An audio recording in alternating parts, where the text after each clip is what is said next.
بسم الله الرحمن الرحيم. معكم وسام أبو علي هنا. اخر فتره كان في كلام كتير على السوشيال ميديا وعلى الانترنت وعلى التلفزيون وحاجات كتير حوالي اسمي. انا عايز بس اقعد اوضح الامور واوضح كل حاجه من عندي انا كوسام.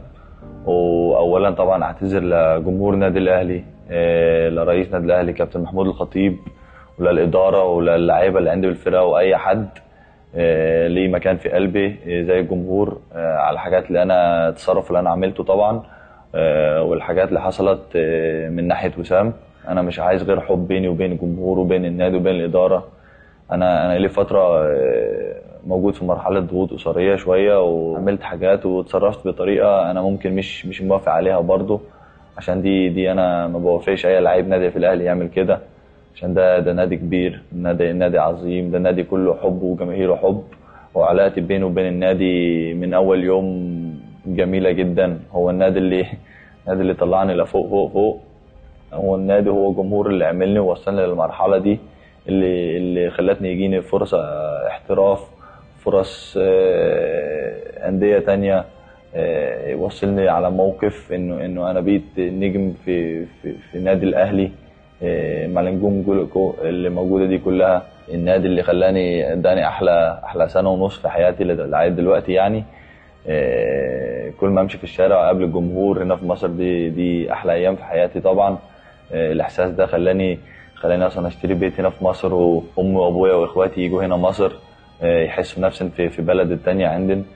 فده طبعا عشان كده انا عايز اعتذر لجمهور تاني ولاداره النادي الاهلي وكابتن محمود الخطيب وللعيبه لو انا عملت حاجات مش كويسه ومش كلاعب نادي الاهلي ممنوع اعمل كده. فدي اول حاجه. تاني حاجه طبعا انا مشكور على الفتره كلها اللي انا قعدتها في النادي. دي احلى فتره في حياتي ممكن انا عديت عليها. من ماتش العين لاول دوري اكسبه، لاخد هداف الدوري في الاخر، يعني وفوق وتحت احنا الاهلي مع بعض. وانا حسيت بده كده. انا حسيت بفترات الصعبه اللي انا مرقت منها لما ما كنتش اجيب اجوان. الجمهور كان في ظهري وكان يسندني وساعدني تاني اوقف تاني على رجلي. ورحنا كاس العالم انديه ومعايا الثقه عشان الجمهور اداني الثقه تاني. والحمد لله طبعا انا مشكور جدا على الاحساس ده، وعلى الجمهور اللي يبقى في ظهري كل يوم، اللي كان معايا من اول يوم، ومع شعب فلسطين كله برضه. هو النادي الاهلي اللي خلاني ابقى من نجوم منتخب فلسطين.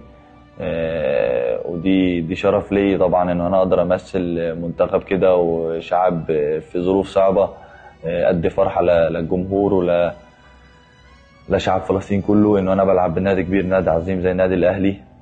دي طبعا من اكتر حاجات انا فخور منها، انه انا موجود في نادي هيقدر يرفع اسمي ويرفع اسم بلدي كده. انا اهم حاجه بالنسبه لي طبعا انه الناس تسامحني على الحاجات اللي انا عملتها. انا كنت تاني مضغوط في حاجات عائليه، وكنت مخضوض شويه من الموضوع كله. الموضوع كبر بين ايدي وانا ما كنتش عارف اتصرف ازاي، اعمل ايه. بس انا قاعد هنا وهو وسام، وعايز اتكلم في كلامي، وده الكلام اللي لازم يتسمع، ده الكلام الحقيقي. انا اي بيانات، اي كلام، اي حد طلع يتكلم في وسام ابو علي او موقف وسام ابو علي مع الاهلي، او الناس اللي عايزه تطلع تتكلم ضد الاهلي، انا مش مع الناس دول.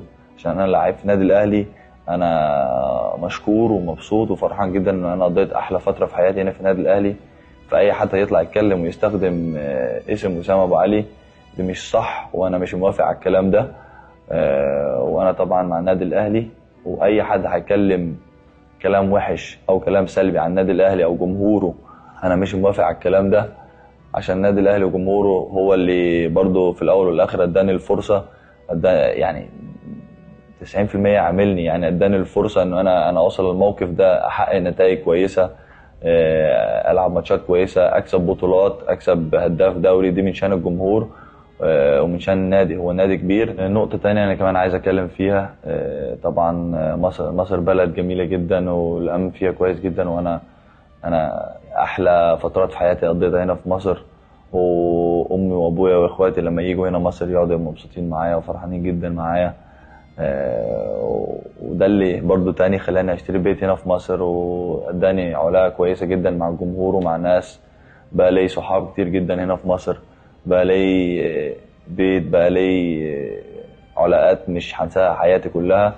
وطبعا انا ده احساس من احلى احساسات تحسها كوسام في حياتك، عشان دي بتخليك ان انت عايز تقعد في البلد دي، البلد اللي ادتك ممكن احلى سنة ونص في حياتك. وفي الاخر يعني هو الديل تم ولا الديل ما تمش، دي مش عند دي توفيق من عند ربنا. انا بحترم اداره النادي، وانا عارف ان اداره النادي هياخدوا ظروف عائلتي وظروف اللي انا موجود فيها، وظروف اللي انا اللي هكلم فتره مع الاداره ومع الناس المحترمه اللي بالنادي بيها. وفي الاخر الموضوع بايدين ربنا.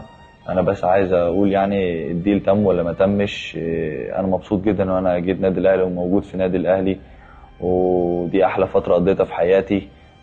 انا ما كنتش هروح كاس العالم انديه لو ما كنتش هلعب في نادي الاهلي. انا بقدر الحاجات دي كتير جدا، وبقدر كتير جدا انه انا اللي حطني قدام الدنيا كلها وقال لي وسام العب ووري امكانياتك ومهاراتك.